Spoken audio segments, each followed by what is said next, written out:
Good morning everyone. आज हम बात करेंगे factors affecting material choice in material selection कि क्या वो फैक्टर्स हैं जो अफेक्ट करते हैं हमारी मटेरियल चॉइस को लेकर मटेरियल सिलेक्शन में। फिर material selection is a critical aspect of design and engineering that directly influences the performance, durability, cost, and sustainability of a product. The process involves evaluating various factors to ensure the chosen material meet all functional, aesthetic, and economic requirement. जो हमारा material selection है वो बहुत ही critical aspect है designing में और engineering में, जो कि हमारा डायरेक्टली इन्फ्लुएंस करता है प्रोडक्ट की परफॉर्मेंस को लेकर, ड्यूरेबिलिटी को लेके, उसकी कॉस्ट को लेके और सस्टेनेबिलिटी को लेकर। और ये process it involves evaluating various factors. अब इसमें जैसे हमारा मटेरियल जो चूजन है वो फंक्शनली वो हमारी नीड को मीट कर रहा है, एस्थेटिकली मीट कर रहा है, इकोनॉमिकली मीट कर रहा है। ठीक है, तो इसके बाद हम नेक्स्ट मूव करते हैं फैक्टर इन्फ्लुएंसिंग मटेरियल चॉइस। क्या वो फैक्टर्स है जो हम हमारी मटेरियल चॉइस को इन्फ्लुएंस करते हैं। सबसे पहला आता है मैकेनिकल प्रॉपर्टीज। मैकेनिकल प्रॉपर्टीज है कि the material ability to withstand forces and stresses without failure is paramount. हमारा जो मटेरियल इस तरह का होना चाहिए कि वो फोर्सेस हैं, स्ट्रेस हैं, उनको वो रेजिस्ट कर सके विदाउट फेल्योर, या फिर जो डिफाइंड हमारी लिमिट्स हैं उसके अंडर में वो फेल ना हो। इसके बाद आते हैं कि मैकेनिकल प्रॉपर्टीज क्या होती हैं। जैसे कि हमारा स्ट्रेंथ हो गया। स्ट्रेंथ क्या है? The maximum stress the material can endure. जैसे कि टेंसाइल हो गई, कंप्रेसिव हो गई, शेयर स्ट्रेंथ हो गई। इनको टेंसाइल, कंप्रेसिव और शेयर स्ट्रेंथ को आगे हम डिटेल में देखेंगे, लेकिन अभी हम स्ट्रेंथ की सिर्फ फोकस करते हैं कि मैक्सिमम स्ट्रेस एक मटेरियल कितना ले सकता है, ये उसकी स्ट्रेंथ कंसीडर की जाएगी। फिर आते हैं हार्डनेस के बारे में। हार्डनेस क्या है? रेजिस्टेंस टू डिफॉर्म और सरफेस फियर, कि उसकी हार्डनेस कितनी है कि वो हम बहुत डिफॉर्म ना हो रहा हो, कि उस पर लोड स्ट्रेस पड़ रहा हो, या कोई उसको उसमें स्क्रैचेस आ रहे हैं, उसमें वियर टीयर ना हो रही हो। इस चीज़ का ध्यान रखते हैं, वो मटेरियल हमारा हार्ड हो। एंड फिर इसके बाद आते हैं toughness, the ability to absorb energy and resist fracture under impact. तो टफनेस क्या है कि वो शॉक एब्जॉर्ब कर सके अगर इम्पैक्ट सडन लोड के कारण। इसके बाद आता है इलास्टिसिटी एंड प्लास्टिसिटी। इलास्टिसिटी में आता है the ability to return its original shape. ये इलास्टिसिटी है कि अगर उस पर लोड लगाया और हटाए, इसके बाद वो अपने ओरिजिनल शेप में लौट आए, तो वो इलास्टिसिटी है। और प्लास्टिसिटी क्या है कि अगर उस पर लोड लगाया और इसके बाद वो परमानेंटली डिफॉर्म हो जाता है, फेल नहीं होता, डिफॉर्म हो जाता है, तो वो प्लास्टिसिटी है। इसके बाद आते हैं फैटीग रेजिस्टेंस। फैटीग रेजिस्टेंस क्या है? Endurance under cyclic loading.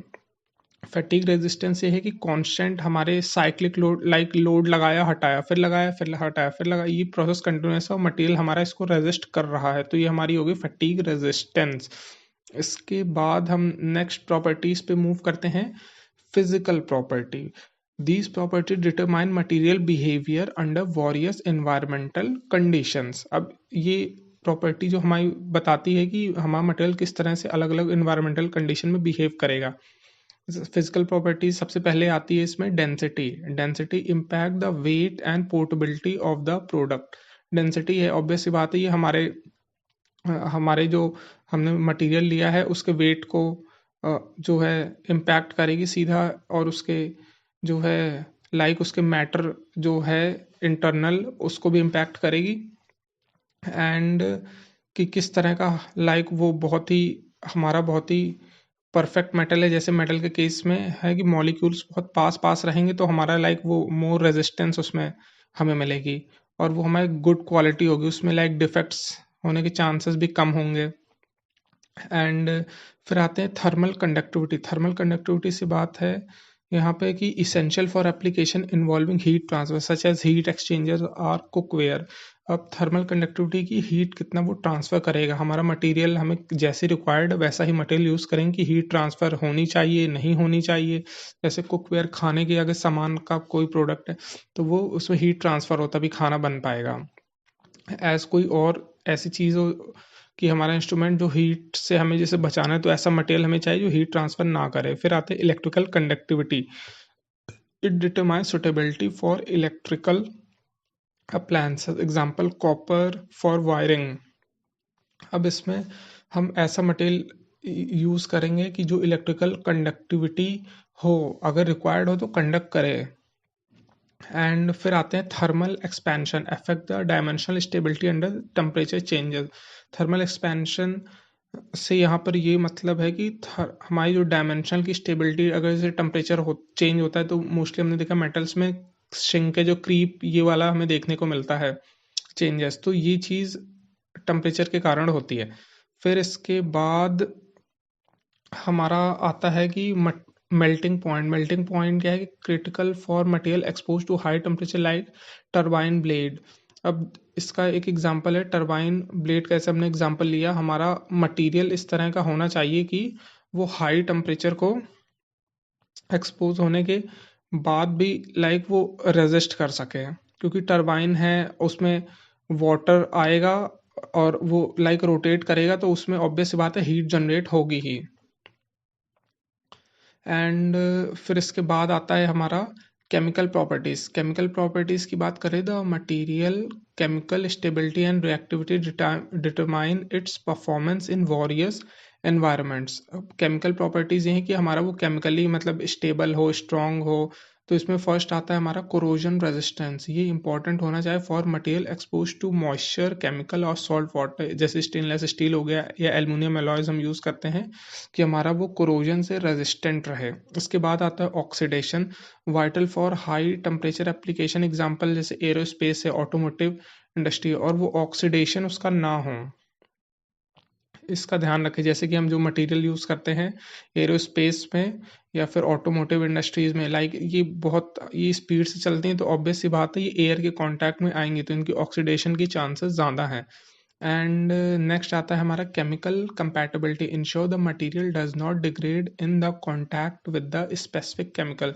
और हमारा मटेरियल इस तरह का होना चाहिए कि वो कुछ स्पेसिफिक केमिकल्स के कांटेक्ट में आके ना कि लाइक डिग्रेड हो जाए, कि लाइक उसकी कंपैटिबिलिटी ऐसी हो कि लाइक वो इनर्टनेस शो करे ज़्यादा से ज़्यादा, तो हमारा प्रोडक्ट लाइक उसकी स्टेबिलिटी रहेगी और उसकी लॉन्ग टर्म होगा, ड्यूरेबल होगा। फिर आते हैं एनवायरमेंटल एंड सस्टेनेबल फैक्टर। इसकी बात करें तो modern design emphasis eco friendly material and processes. जो हमारे मॉडर्न डिज़ाइन है वो इस पर फोकस करते हैं कि हमारा मटेरियल हमेशा इको फ्रेंडली हो, सस्टेनेबल हो।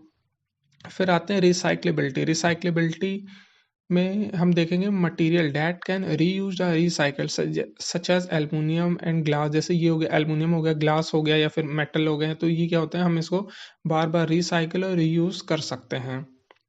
इसके बाद आते हैं बायोडिग्रेडेबिलिटी।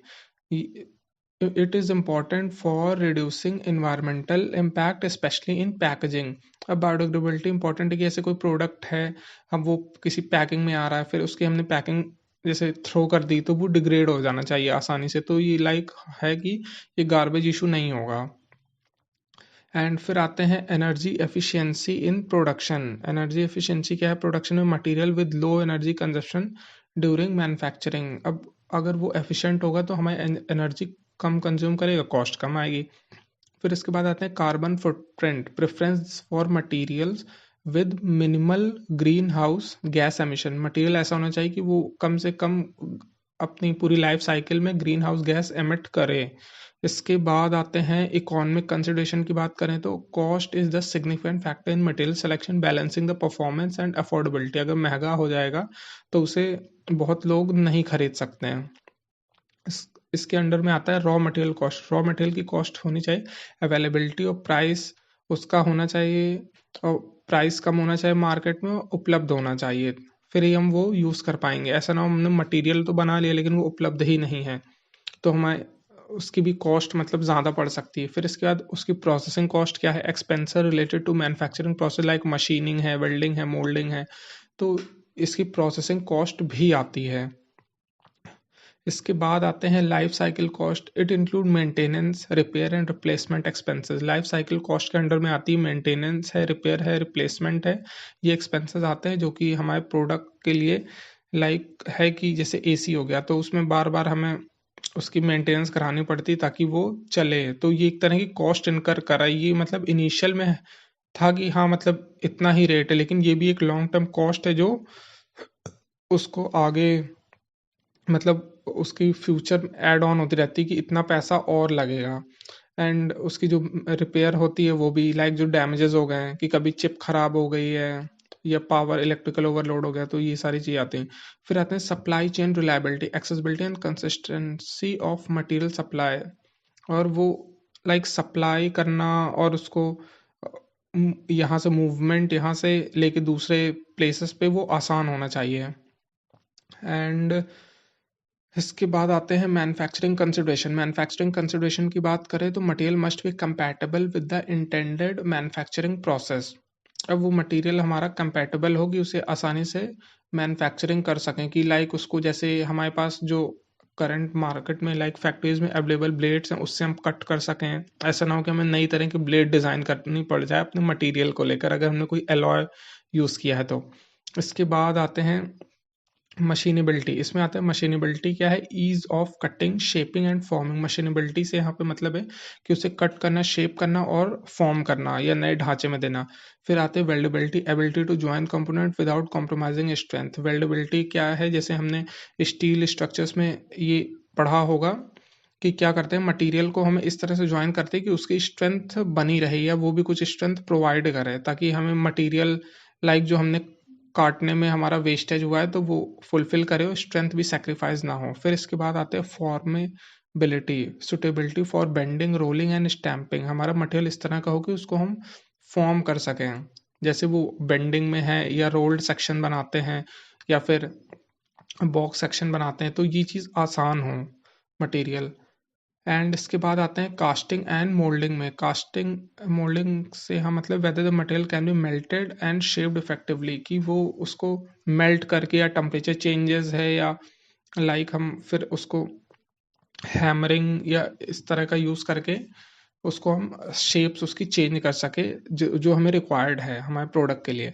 इसके बाद आते हैं aesthetic requirement. The material appearance and feel are important for consumer product. ये इसलिए ज़रूरी क्योंकि कोई भी चीज़ हमें पहली बार देख कर ही पसंद आती है, इस्तेमाल तो बाद में आता है, पहले हमें उसे फर्स्ट लुक में देखेंगे तो ही पसंद आती है। फिर इसके बाद आते हैं सरफेस फिनिश। सरफेस फिनिश उसकी स्मूथ होनी चाहिए, टेक्सचर होनी चाहिए, ग्लॉस ऑफ द मटेरियल होना चाहिए, ताकि वो लाइक देखने में अच्छी लगे। इसके बाद कलर है, अपीयरेंस है, visual appeal to align with the product branding. Visual appeal इसलिए ये होनी चाहिए कि लाइक प्रोडक्ट की हमारे जो ब्रांड के एकदम अलाइन में रहे कि चीज़ें, हाँ कि ये रिप्रेजेंट कर रहा है इसे, तो इस तरह का इस पे ये कलर परफेक्ट होगा, जो डिज़ाइनर मोस्टली काम करते हैं हमारे। एंड फिर आते हैं टैक्टाइल प्रॉपर्टीज। टैक्टाइल प्रॉपर्टीज का मतलब है how the material feel to touch, smooth है, रफ है, वार्म है, कूल है, कि लाइक उसको जब कोई प्रोडक्ट होता है हमें हम उसको हाथ में होल्ड करते हैं तो किस तरह का लाइक फील आता है, तो हम उसको ये इसमें आते हैं कि स्मूथ है, रफ है, वार्म है, कूल है। फिर आते हैं एप्लीकेशन स्पेसिफिक, कि किस तरह की एप्लीकेशंस के अकॉर्डिंग हम इसे यूज़ करते हैं। ऐसे एरोप्लेन है तो लाइट मट एरोप्लेन में हम लाइट मटेरियल यूज़ करेंगे ताकि वो जब उड़े तो मतलब वो उसे ज़्यादा प्रॉब्लम ना क्रिएट करे कि हैवी वेट के कारण वो मतलब उसे उड़ाने में फ्यूल ना हमारा ज़्यादा खर्च हो। एंड फिर आते इसमें हम देखेंगे कि material must meet specific functional need dictated by their use.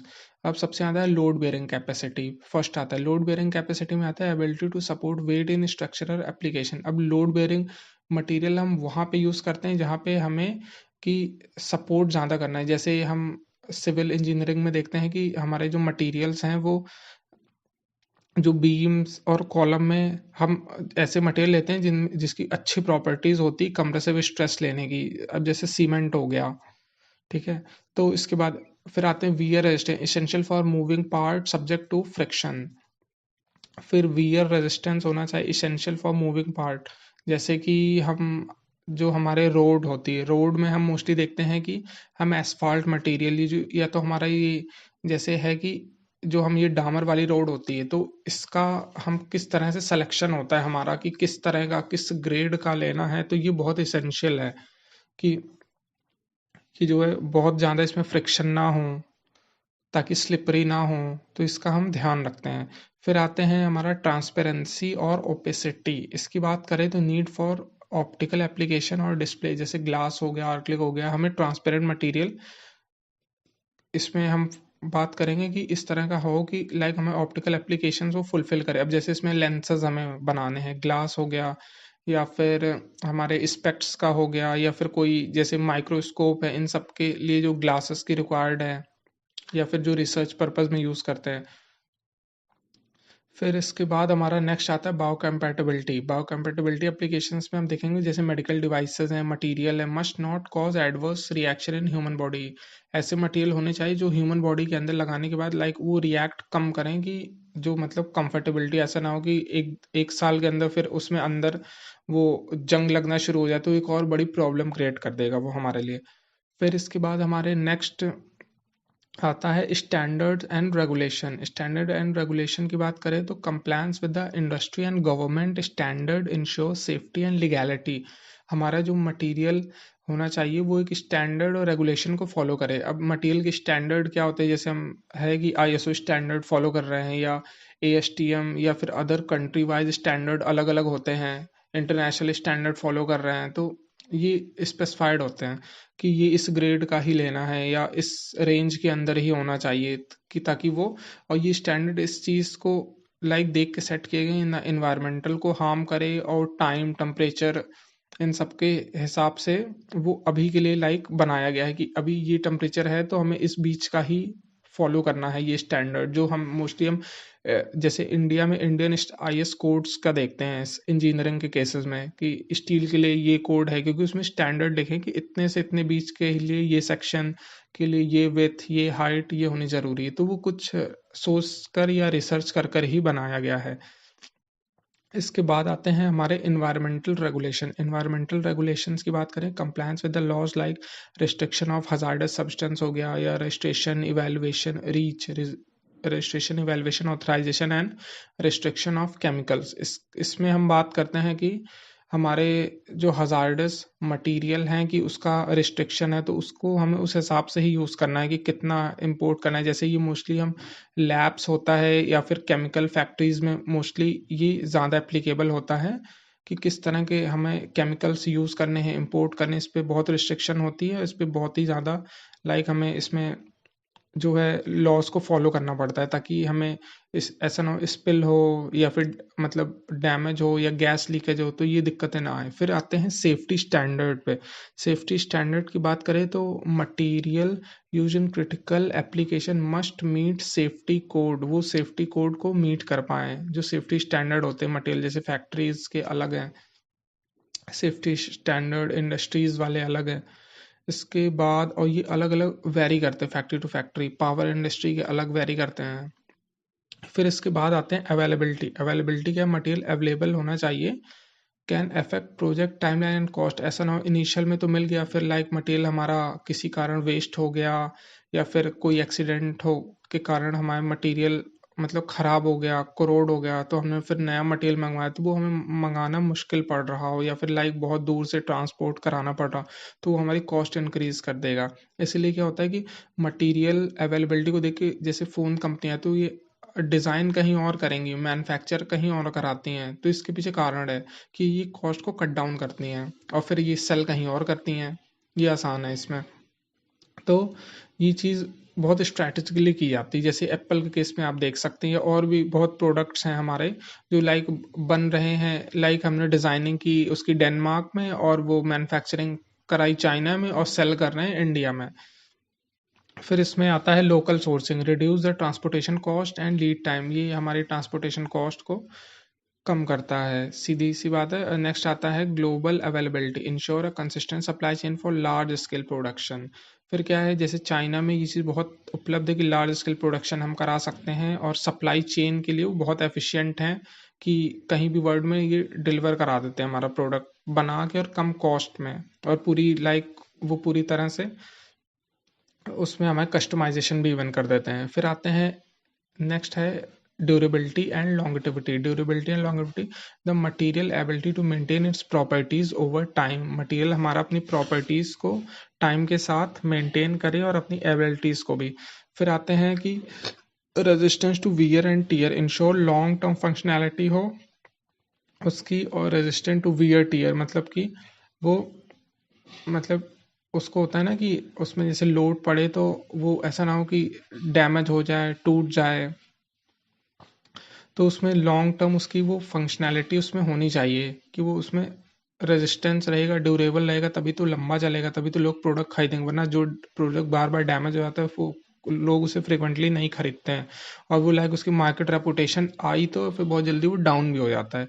फिर ageing, ability to withstand degradation over time such as UV resistance for outdoor application. Ageing क्या है कि उसको हम बाहर यूज़ करते हैं और वो यूवी रेजिस्टेंस हो कि मोस्टली हम देखते हैं कि जैसे हमने प्लास्टिक के गमले लिए हैं, वो बाहर हमने रखे होते हैं सूरज की धूप में, वो डिग्रेड हो जाते हैं बहुत जल्दी, तो ये नहीं होना चाहिए। तो फिर जहाँ पे हमारे मिट्टी वाले रहते हैं, जो मिट्टी के पकाए हुए हैं या सीमेंटेड है, तो उनकी लाइफ ज़्यादा होती है। तो ये हम फ़र्क देख सकते हैं इसके एक एग्जांपल। फिर आते हैं कि मटेरियल, मल्टी मटेरियल इंटीग्रेशन कैसे होता है। Material in some design material must work in combination with others. अब जैसे बहुत डिज़ाइन होता है, मटेरियल हमारे पास नहीं उपलब्ध है, तो हम क्या करते हैं कि उसमें हम एलॉयज़ का यूज़ करते हैं, या फिर हम मटेरियल को ही पहले डिज़ाइन करके फिर इसके बाद हमारा प्रोडक्ट डिज़ाइनिंग होता है। इसके लिए फिर आते हैं हमारी कंपैटिबिलिटी, हम इसमें चेक करते हैं कि ensure different material can bond and connect without issues में फिर मटेरियल टेस्टिंग होती रहती है। ये प्रोसेस हम इसीलिए करें कि हमारा मटेरियल टेस्ट हो, लाइक अलाइंड हो, यूज़ हो सके। क्योंकि मोस्टली हमने देखा है कि एक हमारे किसी प्रोडक्ट डिज़ाइन में बहुत तरह के मटेरियल यूज़ होते हैं। अब जैसे एसी में है, प्लास्टिक भी यूज़ हुआ है, मेटल भी यूज़ हुआ है, कॉपर भी यूज़ हुआ है। तो इस चीज़ का एग्जांपल ये बेस्ट है। इसके बाद आते हैं thermal and mechanical match. Material should expand, contract और deform similarly under varying condition. हम मटेरियल हमारा इस तरह का होना चाहिए कि लाइक बहुत एक्सपैंड, कॉन्ट्रैक्ट, डिफॉर्म ना करे, लाइक वो कंडीशन इस तरह की हो कि एडजस्ट हो जाए उस हिसाब से। जैसे जहाँ में रिक्वायर्ड है वहाँ तो ठीक है, और जहाँ नहीं रिक्वायर्ड वहाँ ऐसा मटेरियल हो कि वो ना ऐसा मतलब अपनी जो है थर्मल और मैकेनिकल प्रॉपर्टीज़ वहाँ कम शो करे।